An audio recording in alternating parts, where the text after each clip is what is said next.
This is Jennifer Gonzalez welcoming you to episode 248 of the Cult of Pedagogy podcast. In this episode, we're going to talk about why teaching grammar is kind of awful and some really fresh approaches for making it a lot better.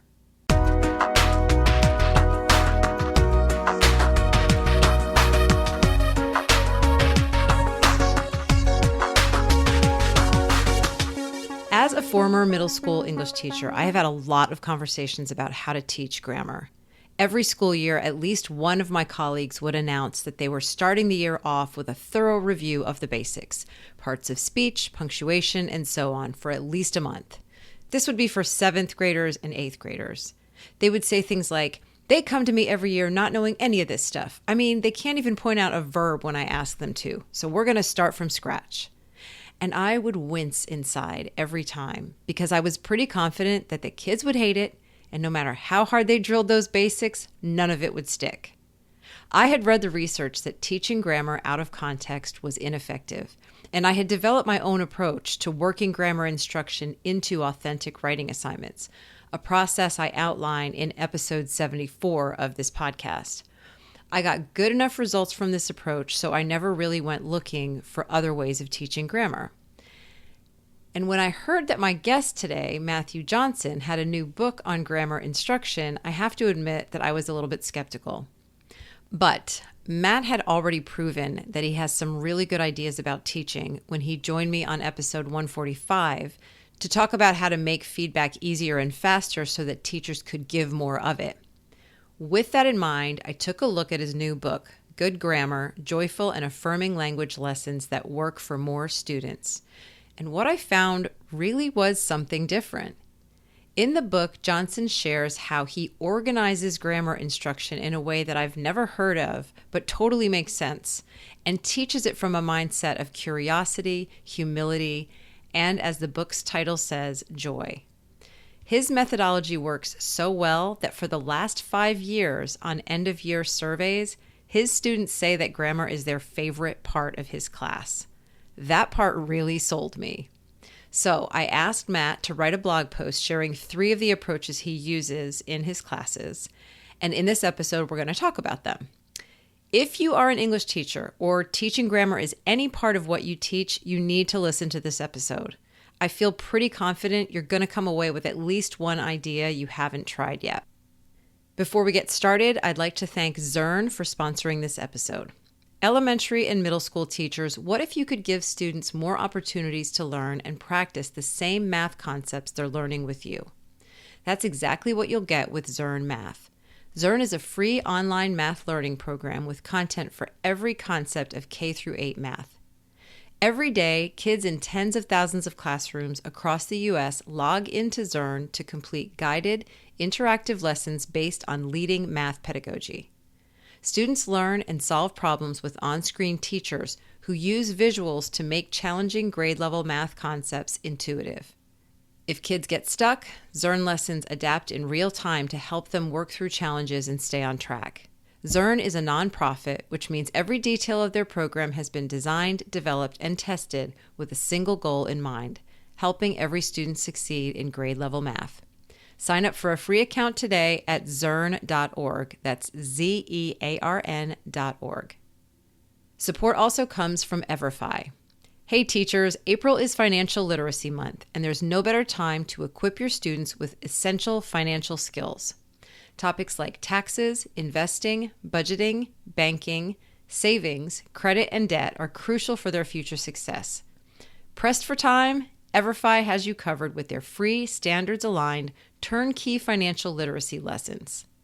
These lessons are aligned with Jumpstart National Standards in Personal Finance and come with the prestigious ISTE seal. Last year, over 1.5 million students benefited from Everfi's Fine Ed lessons. With more states requiring a personal finance course for graduation, it's vital to prepare your students now.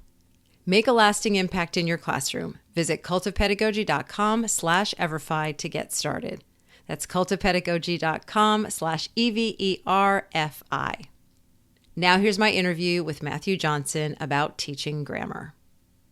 Hey, Matt. Hi, how's it going?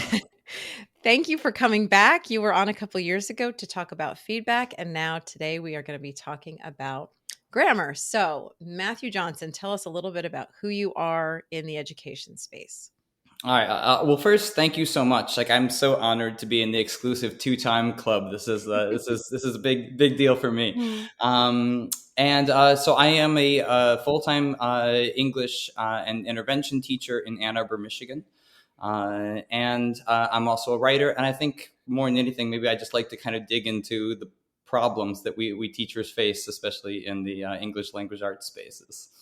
Yes. And so with that said, we talked about your book Flash Feedback last time, where you kind of dealt with the problem of not being able to give enough feedback to students, and you kind of hacked your way into that with Mhm. some faster ways of doing it. So now this book called Good Grammar, and let me get the full title of it for us. Yeah, of course. So it's good grammar, joyful and affirming language lessons that work for more students. And it's sort of a pun here on good grammar because often we think of good grammar as sort of a prescriptive thing, but here it's how can we make grammar a force for good in our Yes. classes for many students? For some students, it already is, but for quite a few, it is not. And so, what can we do to make it good for more of them? Yeah. And so, what we're going to be talking about today is some of the approaches that you Mhm. use in this book. And, I've also, as an English teacher myself, have read quite a bit of stuff too about how are different people approaching this problem. And I do feel like your angle on this is something that is really fresh and different. Oh, thank you. And so that's why I thought this is really worth a podcast episode to let the people out there who teach this stuff alert them to this is something a little bit different, and I think it's worth a look. So what prompted you to write the book in the first place? Yeah, so I feel like a little bit of a broken record here because I've had like two like epic full, level movie-esque like breakdowns in my teaching career. And I took the first one it was what I talked about in the first time I came on the podcast, which is after my third year of teaching, I was so burnt out from just the workload and responding to student writing that I did actually end up leaving teaching for a year. And when I came back, my second epic meltdown came at the end of my return year, when I just had to like admit a hard truth to myself in that spring, which is just I wasn't doing a very good job, or at least like a good job compared to what I came into teaching wanting to do. Yeah. I feel like I came into teaching with this, if you know, like Dead Poets Society or the Freedom Writers, Hmm. really wanting to teach kids how to like find their voices and express them to the world. And instead, like I felt like I was in one of those cliched, like Ferris Bueller's Day Off, Ben Stein intros, Hmm. where like the kids are staring blankly at you as you just go on, and they're just bored to tears. And so I decided in that moment, I was like, I need like a boot camp because nobody had ever really taught me how to teach writing. I had just Hmm. done what I'd seen people do around me and Yeah. picked up things off the copy machine, that kind of thing, right? Mm-hmm. And so I never really had proper instruction. So I ended up doing and this is a big shout out to them too, because they are amazing. The National Writing Project has these summer, Yep. institutes. Did you ever I do did one? one too. I did. I loved it. Yep. No, it was game changing. And so I signed up for that. And I also made a massive list of like books on writing instruction, everybody from Hmm. Atwill to Hmm. Kelly Gallagher to everybody else in between. And I was like, I'm going to just figure it out. And so I spent that summer really just digging into writing instruction, past and present. And what I found pretty quickly is that my struggles with getting my students to really express themselves, to get interested in writing, wasn't what separated me from other writing teachers, past and present. It was what sort of I had in connection with them. That this has been a particular problem, and the grammar in particular has been a major issue throughout history. In 1963, NCTE, the National Council of Teachers of English, released this report, and it said very bluntly that like grammar instruction in the traditional ways that it's done in diagrams and worksheets Hmm. simply has almost no positive effect Yep. whatsoever, and that has been Hmm. replicated for over 60 years at this point pretty Yes. consistently. Yeah. Yeah, and I use a quote from them actually in one yeah, of my presentations on teaching writing to content area teachers. Basically, it's a statement by NCTE saying it's actually makes writing worse sometimes to teach yeah. this stuff to them. So yeah, they've come out very strongly Yeah, against and then it. they Yeah. say it makes it worse because it replaces just reading and writing, and that just Hmm. reading and writing is more statistically sort of impactful than teaching them a lot of these things the way we have taught them for Yeah. hundreds of years in some cases. Yeah. And so, they kind of became like an obsession of mine, though, because like how can that be, right? Grammar, it has been taught for millennia, right? This is one of the Hmm. oldest subjects, and it also isn't, in my mind, and I'm biased here, but it's one of the most practical subjects, right? Yeah. I am using grammar right now to take my thoughts and express them. You are using grammar right now to sort of take in my thoughts and then respond to them. We use it every second of every day. If anything should be exciting and meaningful, it should be that. And so, about a decade ago, I started a writing instruction blog that really looked at why is writing instruction so hard, and also why is grammar instruction so disliked. Give us a URL for that. So if people are listening and they want to go look at it right now. Yeah, it's at www.matthewmjohnson.com. There's a lot of Matthew Perfect. Johnsons out there, so you got to put the M in the middle. MatthewMJohnson.com. Yes. Okay, good. Yeah. Okay, so Um, you started that. yeah. Hmm. So I started that, and I really was looking at like, okay, why is writing instruction so hard? Why is grammar instruction so ineffective and so disliked? And this is one of my favorite quotes, and it's sort of a centerpiece of the piece I'm writing, by Brock Hossaman, where he famously called grammar the skunk at the garden party of language arts.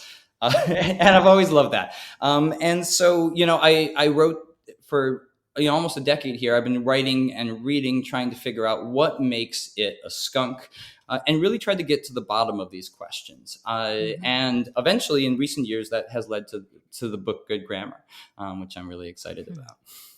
So this idea of the skunks, Yeah. that this idea of grammar being a skunk, and when I'm reading your piece, which by the way, and if everybody listening, Matt has written a guest post on cult of pedagogy where we're going to be like able to learn about the same ideas that we talk about here. So in that post, when I read that piece about the skunks, I was thinking about some of the things for me that were like that, and I know that sort of history class was always sort of like that for me. It was interesting, but not really. And Hmm. I never held on to any of it. So I think for a lot of people, they have their own skunks. Yeah. And what you've done in this post is talked about three things about grammar instruction that make it kind of skunky, that make it, just, not a subject that anybody wants to touch or mess with.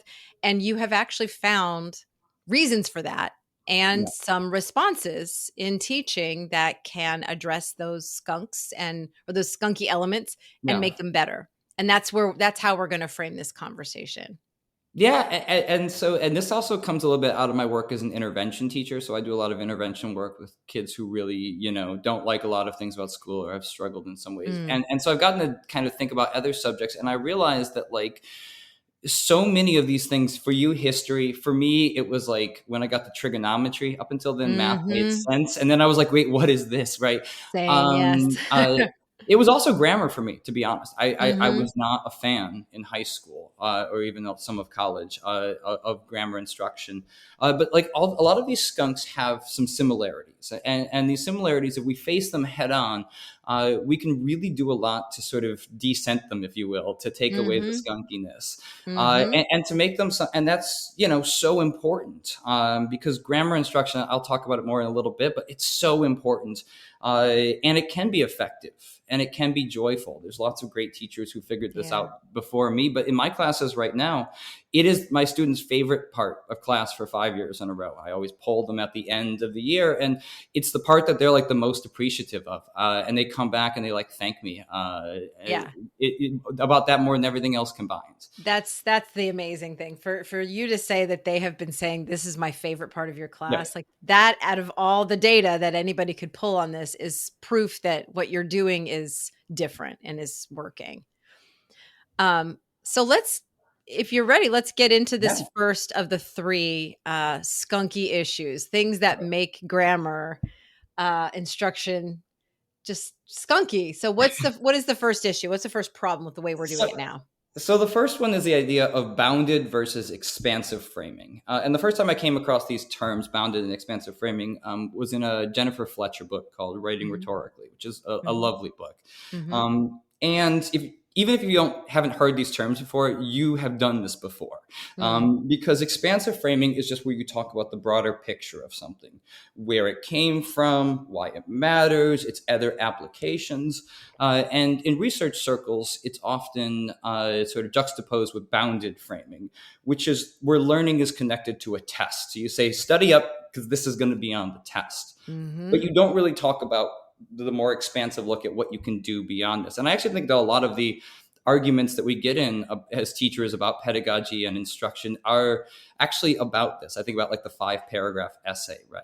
I think one of the things that people struggle with, and that's a big one in English language arts circles, Mm-hmm. is the idea that like it's kind of like it's so bounded, and people are like, but I want it to be more expansive. And so I think that we're often even arguing about this, even if we don't know these terms. Mm-hmm. But Mm-hmm. getting to know these terms was really important, like a game-changing moment for me. Yeah.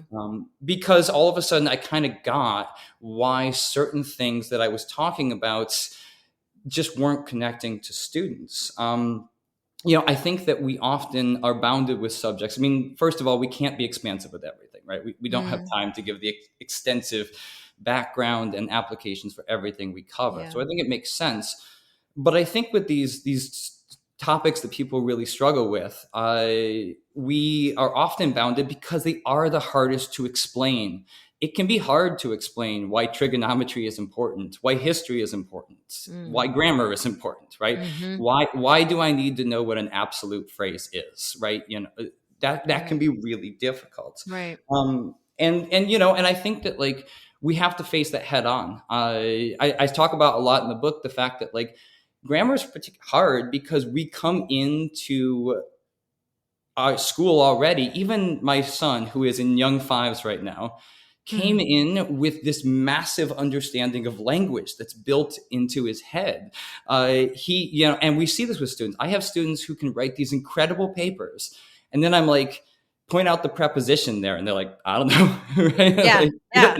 Yeah. But they're using them, right? And they're using parallelism, and they're using, interesting adjective clauses. I mean, they're using them all, and they're just not able to point it out. And I think we got to address head on, what is the purpose of this, and what are the uses of this? And if we just kind of leave that open to students, is it a surprise that a lot of them are like, I don't think this has a purpose, and grumble about when are we ever going to use this? Yeah.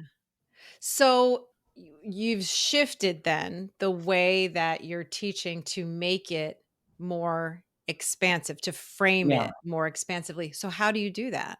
Yeah. So, I mean, for me, it means that before I ever mentioned like a clause or a comma, I start with like a wide angle look at grammar and language. And I like to do this I will get a bunch of note cards and I'll hand them to the students in table Mm-hmm. groups. And I'll have a noun, like let's say cats. And then I'll Mm-hmm. have a bunch of adjectives. So I'll Mm-hmm. have, blue and three and large, and I'll have a determiner the, and I'll say, put Mm-hmm. these in order. And I Mm-hmm. have a decent number of students who speak Spanish at home, and I mean, I also speak Spanish, so this makes it a little easier with them. But I'll say, if you feel more comfortable, do it in Spanish, right? Mm-hmm. And we can kind of do that with any language, and then they do it, and they do it instantly, Right. and they pretty much all have the same thing: the three large blue cats. And I'm like, Mm-hmm. hey, that was quick. Okay, how'd you do that, right? I'm like, so can you point out the adjectives you use? And they're like, uh, and they struggle. And these are ninth graders, but they struggle. They usually get the noun. They usually get some of the adjectives like blue, but then they're like, what is that? They really struggle. And this opens up a conversation about like, okay, so you could intuitively do this Yeah. automatic instantly, right? And I'm like, and you knew it so well that you didn't even just know what the adjectives were. You knew that a determiner, the, comes before quantity, which comes before size, which comes before Mm-hmm. color. Like, so you Mm. actually knew the order, not just that they were adjectives, but the Yeah. order that they go in. And this really just begins a conversation that we have Yeah. all year long about what is the purpose of grammar. If you bring so much already to the table intuitively, and Right. and I love it. Like it's so much fun because they've been noticing these things their entire lives, and now we get to talk about them, right? We get to talk about where their language came from because they don't know. Most Right. we get to talk about these things. They're getting kind of a constant stream of online messages about AI and how it will change your voice and stuff, and we can talk directly about that. It's really good AI literacy. We can talk about things that usually are just kind of kept in college linguistic classes, code meshing and code switching, Mm. dialects and idiolects and family lex, which are kind of like individual family and kind of larger ways Mm. of speaking. We can talk about linguistic clipping and semantic shift. And these things sound very technical, but there are things that we all know all the time. And when we talk about them, we can really paint a picture for why this is so important. And I think that makes a massive difference. In the piece, I talk about a lesson I did this year. It's not in the book because it's something I did this year. I was noticing, and this started with, did you ever see the Dear Sydney commercial during the Olympics? I did because you sent me a link to it in the Yeah. post. So yeah, I've seen it recently. And Yeah. it's one where if you haven't seen it, they played it constantly for the first couple of days of the Olympics, and they took it off because it got a lot of pushback. Where a dad has Google Gemini write fan mail to this famous sprinter Mm. from his daughter, and it was like and people were like incensed. They're like, "Wait, you're having your daughter's fan mail written by AI? That's not fan mail then." But Mm. Apple and Grammarly have similar commercials, and I'll put links to them in the piece I'm writing. Mm-hmm. But I'd say like we watch them. And I'm like, well, what message is this? And the kids are really smart, right? So they recognize almost right away. They're like, well, it's saying that our voices aren't as good as what a Mm. computer can do, Mm-hmm. and that sort of needs sort of an AI airbrushing, if you will, to be as good as it can be. But they also really, in all five of my sections, very quickly came to the idea of like, but wait a second, if everybody does it, then it's all the same voice. And Yeah. I have this unique, awesome voice, and so I need to learn how to use my voice and say it loudly and clearly, and that's going to help me to stand out when everybody else is putting in a college essay that's AI airbrushed, and mine is me through and through. It's Mm. going to give me a leg up, and that has been like such a huge motivator for my students this year, and it's kind of become like a rallying cry of sorts. Yeah. So this is a question that we've been kind of going back and forth on within Mhm. the draft of the post, which is if let's go back to this idea of the note cards and the adjectives and Yeah. the blue cat. Um, if they intuitively know, and if even we can talk about, I think it might have even been Constance Weaver. It was somebody else's grammar book where they were talking about it's not that important to know the names of these Yeah. things. If you can construct and even have a conversation, you can almost use any substitute word for Hmm. that, like an adjective or whatever. Why is it so important to know what an appositive is, for example? And so I feel like we're kind of getting to that a Yeah. little bit. What is your stance on that, and based on your experience with your students? Yeah, I mean, I'm somewhere in the middle. I think that Mm-hmm. jargon sometimes gets a bad rap, Mm. but it exists for a reason. Like when we are in a certain context, we create words to help us express certain things within that Mm-hmm. context, right? Mm-hmm. And there is an argument to be made that learning some of the terminology will help you to be consistent. Because if a lot of like really lovely grammar books will sometimes come up with their own funny names for these things, Yep. Yep. for various grammatical moves or tools that we can use. And that can sometimes help students understand it, but there is the issue that when they go to that next class, if Yes. they have their own ones and they're going to have to kind of relearn it all or translate those, Mm-hmm. or the teacher will be like, wait, what is that? But at the same time, I mean, most of our grammar terms come from Latin. Mm. Because that was the language that the people who were writing the books about were trying to sort of like in a sense, have English live up to, right? English was like the new, not fancy language. And here you have Latin and Greek and Arabic and these great Mm. world languages. And so a lot of the terminology comes straight out of these languages. Yeah. And it's not easy, right? Right. It doesn't stick because they're not words that we see regularly. So I go somewhere in the middle. I think that there is value to maybe learning certain phrases. Mm. And then other times I'll kind of talk around it a little bit. And it somewhat depends on the student and where they're at too, in terms of like their level of understanding. But like, for example, like let's take a noun, a positive, right? So in a Mm-hmm. positive is where you rename something. I do teach them the word a positive, but I kind of teach them the concept first. So, Mm. and I Okay. teach why, right? Like, why do we even need to know this thing that's in a positive? And we look at a bunch of examples of it. And then they go to some of their favorite books and they find examples from there because they're Yeah. all over the place. And we're like, why does this exist in the first place? Like, Mm. why do we need to rename something? And what does it do? And it's a matter of cadence. It changes the sort of flow of it. It's a matter of another way to put in information. A lot of grammar is just the different ways that we put information in, and how does that sound to our ears, and help us Yeah. to understand it. And so, I do teach them that eventually, though, because I think it's a term that in 10th and 11th grade they'll often see, especially because in Michigan we have the SAT as our main test. And the SAT has a lot of the positives on it. And I Yeah. kind of, want, so, I don't know if that answers the question, but it's somewhere, I think it's just that expansive framing again. The idea that Yeah. sort of that you have a larger picture, and then you are responsive to the kid in front of you and the students in front of you, and decide, do they need to know these terms now? Are these terms they might Right. learn later? Um, Would you say that it just having the vocabulary, it allows you to have these deeper conversations about certain grammatical structures and the yeah. use of them, and that if you're always substituting out, funnier terms or easier terms rather than just using sort of what has been standardized among the grammatical community, Yeah. it makes the conversations, it facilitates the conversations more, and it also gives them that knowledge that they can transfer into future classrooms and conversations instead of it being esoteric to your own classroom. Yeah, I mean, this actually kind of bridges to the second point, Mhm. which I can kind of jump into here, which is skunky things tend to be. I use kind of internally the term siloed instruction. Now, siloed instruction is something from elementary where they kind of talk about teaching different subjects at different points in the day. That's where I've at Mhm. least heard it before. But for Mhm. me, it's just the idea that we tend to, especially with subjects that are skunky, that students don't like, we tend to Mhm. silo them. Mhm. We tend to have them, a mini lesson will pop up during the day, or Yeah. will pop up about colons.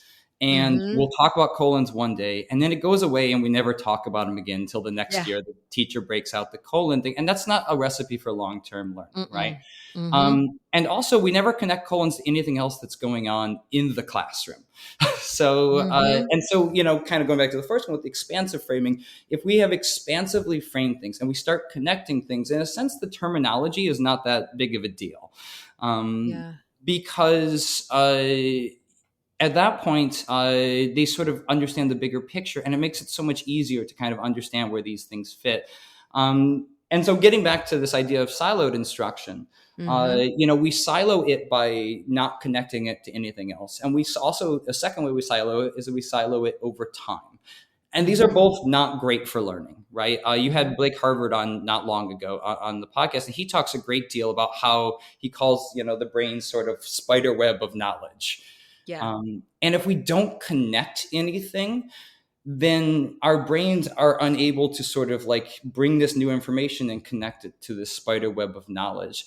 And part of why this happens is a wonderful book called Learning That Transfers, that Mhm. has this great quote. And basically, the Mhm. idea behind this quote is that we as experts see how it all fits. We know how Right. vocabulary fits with grammar, how all the pieces of grammar fits, how that fits with reading and writing.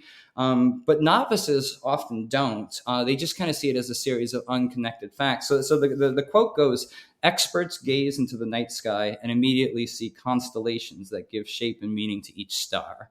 They see Ursa Minor, Ursa Major and Orion's belt, whereas their students gaze upon the same stars as random points of light. And Yeah. like when I read that, I was just like, yes, like that's it. Like I'm Mm-hmm. seeing the constellation. They're just like, oh, cool points of light, right? That one's kind of bright. Yeah. Yeah. And so like we need to, kind of like show them the constellations first. We need to make Mm-hmm. clear how these things all connect. And it's not just a one-time thing. Like you can't just show here's all the constellations in the sky, and then people come out and they instantly know them. It's over time. We got to come back to it. We got Yeah. to Yeah. revisit and retrieve it. And so we got to break these silos. And you mentioned Constance Weaver, who's sort of this like the first person to figure this out with grammar in the 1990s. She started talking about the idea of not doing grammar on worksheets, but instead doing it in the context of student writing, Mm-hmm. of getting, kind of putting the worksheets aside and being like, okay, if we're going to talk about combining sentences, let's combine the sentences that you're writing right now in Yes. this essay, as opposed to you getting two random sentences that combine over here, because it Right. just wasn't making the jump. Yes. And that's kind of where I left off in terms Yeah. of I've got my own posts on grammar instruction, and that's pretty much where I stopped, which is give them meaningful writing to do and then sort of spot teach the grammatical concepts as they come up. Yeah. And so you go beyond that, which I love, which is to actually organize these grammatical concepts into more meaningful Yeah. batches, basically. So you've got an example basically of the colon, Hmm. how it used to be that we would just teach it in, this is the week we're doing colons, and you do a bunch of worksheets and they do it, and then you kind of, it never comes up again. How do you teach something like colons now? Yeah. So how I do it now, and I did that for a long time. And like, look, Mm-hmm. that organization goes back to there was a book in 1762 called "A Short Introduction to English Grammar with Critical Notes." It's sort of viewed as the first grammar English book by Yeah. a guy named Robert Loth, and he organizes it as parts of speech, Yep. sentence construction, Yep. and punctuation. And that's still sort of how we I'm organize. thinking of Warrener's English Grammar, that Oh, well, white, that's it, the right? little white textbook, or yeah, skunk and yeah, strunk and white is like, yeah, it's all kind No, of, yeah, it's organized that been like way. that It's ever since. logical. Yeah, and I Mhm. think that's logical in terms of what those things share in together is their sort of Mhm. categorization of like punctuation, the little, Yeah, little dashes and dots that we use to, right. bring in kind of elements of how we speak. So Mhm. they do share something in common. It's not an illogical way to do it, but it doesn't do much to help students transfer that information to their own writing. They can sort of Yeah. recognize it, but it's not great for helping them to actually use it. So the way I Mhm. organize it is I structure my grammar units by usage. So I start out with tools for emphasis, and this makes for strange bedfellows in that like parallelism, which I talked about earlier, or parallel structure, Mhm. occupies the same unit with purposeful fragments and colons. These things are all Mhm. tools for emphasis, Yeah. and so they are sort of, it's a little bit unorthodox in terms of how they're put together. And I started out by saying, look, we human beings are emphatic creatures, to do this, I never let them have the phones. It's like they know this, and I'm like, you can go get your phone out of the phone caddy, and they're like, what? Like, what is going on today? And I'm like, go to your text messages or social media, and they're like, oh, he's lost his Mm. mind. Um, but I say, like, look, what do you do when you are excited about something, when you want extra attention paid to something? Yeah. Because you do Mhm. something. And Mhm. they go and they look and they're like, and we make a massive list. And then I'm like, okay, go put your phones away. And they grumble. But then I'm like, okay, what do you do when you talk out loud? What do you already do when you write for school, right? And we get this massive list of everything from, all caps to, repeating words to italics to hand gestures, Yeah. right? And they Yeah. see the point of it is to see that humans are, emphatic creatures, and that this is an essential part of how we communicate. And and then I say, okay, we have these other tools that are super effective for this, and we're going to be learning about them. And the colon is one of those. So Mm. that starts before we even talk about colons, right? We've had that. Yeah. And when it comes down to like the colon, then what I do is I say, okay, like, and speaking of, I just said like earlier that like I don't necessarily have all these like crazy phrases for grammar, but this one I actually do. A lot of my kids, at least in recent years, had liked the show How I Met My Mother. Mm-hmm. If you know the show, and in Mm-hmm. it, Neil Patrick Harris plays this character Barney, who always like stops and is like, wait for it. And then he go and he does it. And I'm like, look, I kind of use that as an example. I'm like, that's the colon, right? Yeah. Sometimes we have Yeah. something important that we're going to say and we're like, wait for it. Cause it pauses Mm-hmm. us. And then here we go. Yeah. And so we talk about that. And then I have them go look at examples. I'm like, get out, your choice reading book, go to your favorite website. You'll find them. Mm-hmm. Yeah. They're everywhere.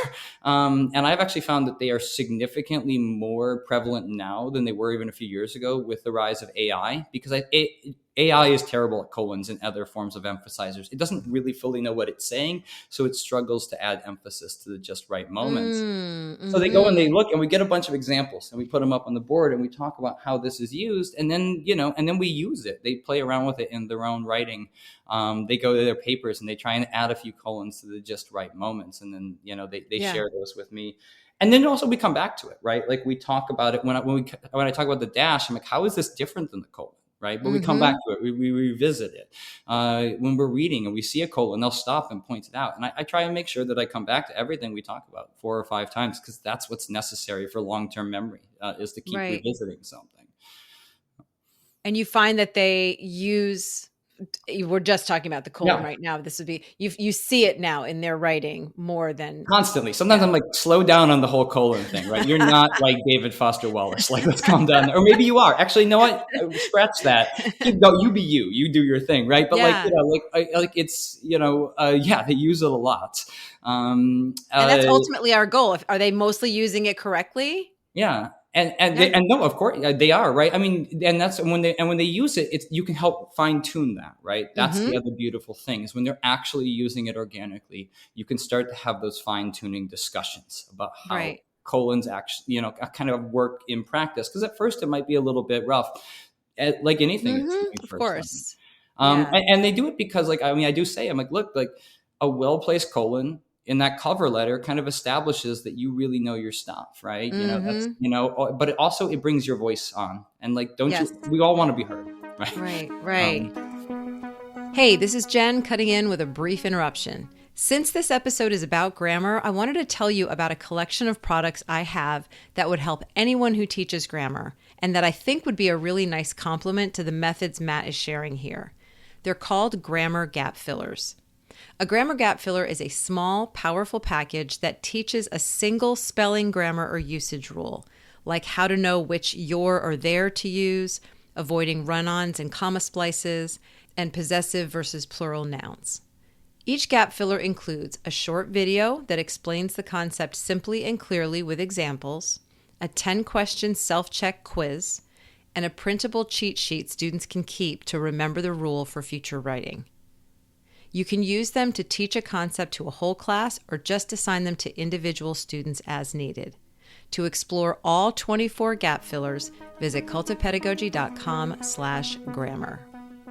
Okay, so we've got 2 skunky issues that we have dealt with, and we're going to be doing 3. So the first one, just to review for people listening, was switching from bounded framing to expansive mhm. framing.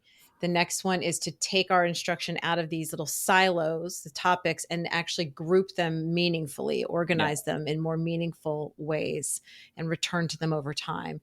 So what is the third thing that makes grammar so skunky? So the third thing, and I think that a lot of other, skunky things share this, is just that it makes us feel incompetent. Mm, Like as a writer, I work with a lot of editors, and like, to an editor, they're like, I'm not great with grammar sometimes. It's like, you're an yep. editor. This is literally your job, right? Yeah. And English teachers say it, but we all say that. Like I wrote a book on grammar, and I say that, right? Because there are Yeah. things layers that even I'm like, oh wait, what? Like that, Mm-hmm. and also how, and I'm going to talk about this a little bit more in here in a second, like how grammar is taught is often framed as like the way you speak is wrong and we need to fix that. And from a Yes. linguistic standpoint, that is not correct. But like that's how it's often framed. We're often trying to make it around fixing errors. And there's a great writer named Tom Newkirk who has this book called Embarrassment that looks at like the role that embarrassment plays at impeding our ability to teach. And he says that like writing in particular, he's like, look, it's really difficult for us and it's difficult on us. And here's his quote. He says, because as social beings, we feel the obligation to act in a competent way, right? Mm-hmm. We're social creatures. Yep. We want to be competent. Yep. I see this with my little kids. I have my son, you know, it drives him mad that his older sister is better at so many things. And he just wants to be competent. And we all have that inside of us, right? Yep. Yep. And like, look, we have done good work in the education world in recent years in like talking about the importance of making mistakes in terms of productive struggle.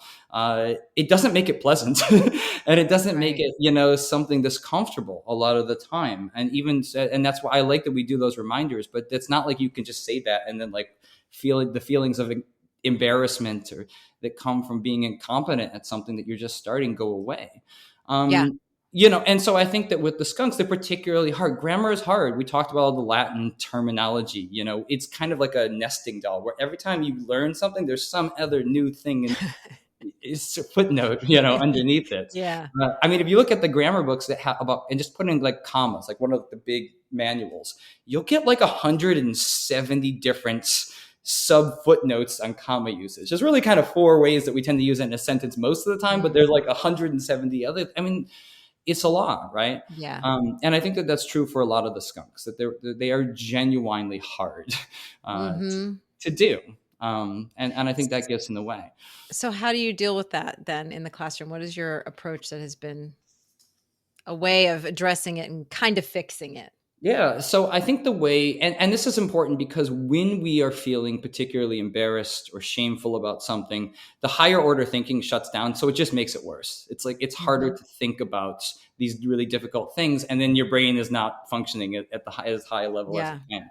And so the way I handle that is it's right there in the title of my book. I try and just bring in joy and curiosity, frame it about opportunities, because these things are really powerful. I got to sit in on a wonderful workshop called Teaching for Joy. It was like 2 weeks before everything shut down from COVID in like February of 2020.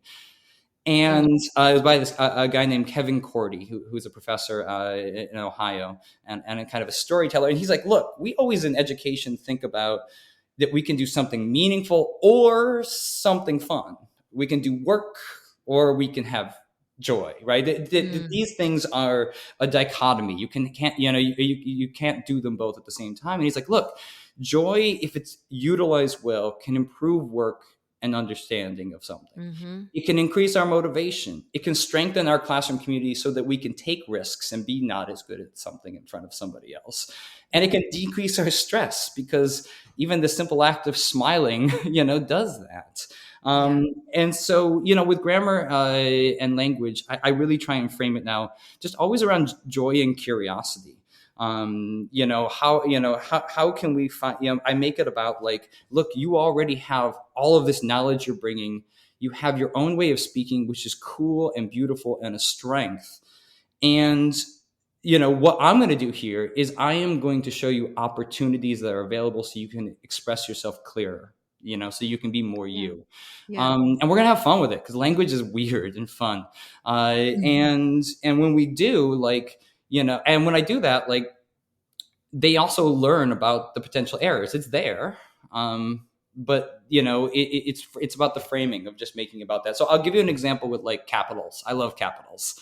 Yeah. Did you know this history about capitals, where they come from? No one does. And so I love this. Capital letters are an oddity. Most languages don't have them.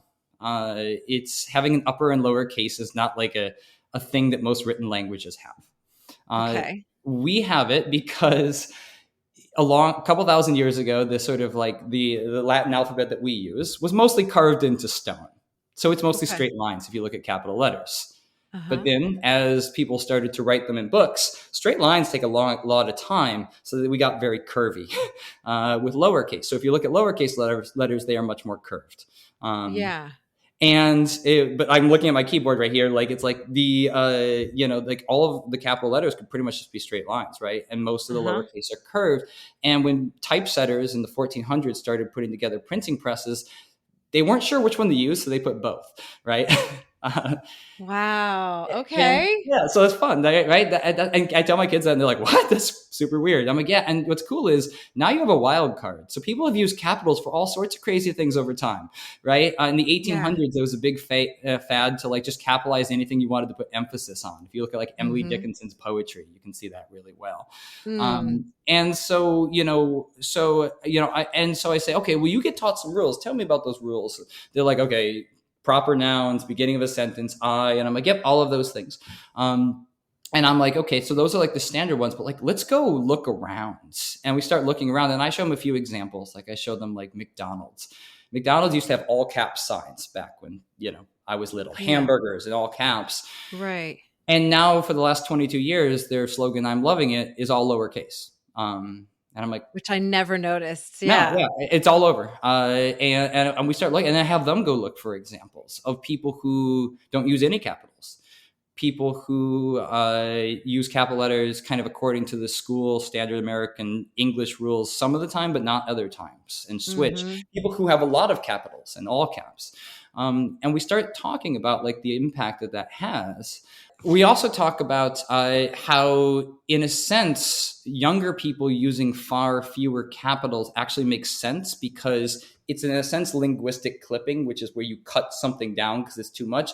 On the phone, you have to Mm. press the capital button and then press something else. Whereas when you're typing, you can do it sort of instantaneously. And we're always looking for ways to do shortcuts with language. So it's sort of Mm. a natural evolution that actually makes sense from a linguistic standpoint. Yeah. Um, So and, you're yeah, basically taking an approach with them. Instead, it's like, yeah, we do have rules, but these rules have evolved over time. They've been yeah. changed. There's a lot of sort of cultural and other contexts that change the way. And so it's a much more neutral, curious approach to things, which takes the intimidation level down. Yeah, I mean, and it's fun, right? All these things are interesting and it's fun. Yeah. But then also I make it about opportunities. It's about lowering that, but I'm also like, look, there are opportunities here, right? Right. McDonald's didn't make it lowercase for no reason.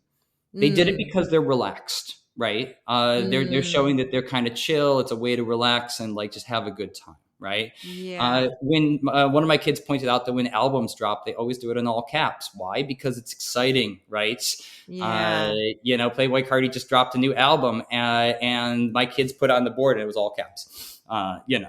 Uh, Yeah. Yeah. and that's like that's exciting, right? And I'm like, look, this is an opportunity. And then they actually write like short little pieces where they talk about how they think that they might want to use almost like their own little capital statements about how they want to use them. And part of it is, in school, when you're writing that paper for that teacher, you're probably going to go according to these rules that are often taught, but then you'll switch, right? At other points, or maybe you won't, right? It depends on the kid. And they run, but Mm. some kids are like, no, I'm always going to do it according to this. And I think it Mm-hmm. fits for them probably. And then other kids like, you know what? But when I'm with my friends, they're going to think it's weird if I capitalize stuff. So I'm going to keep it lowercase. They're making Yeah. conscious metacognitive decisions about the usage.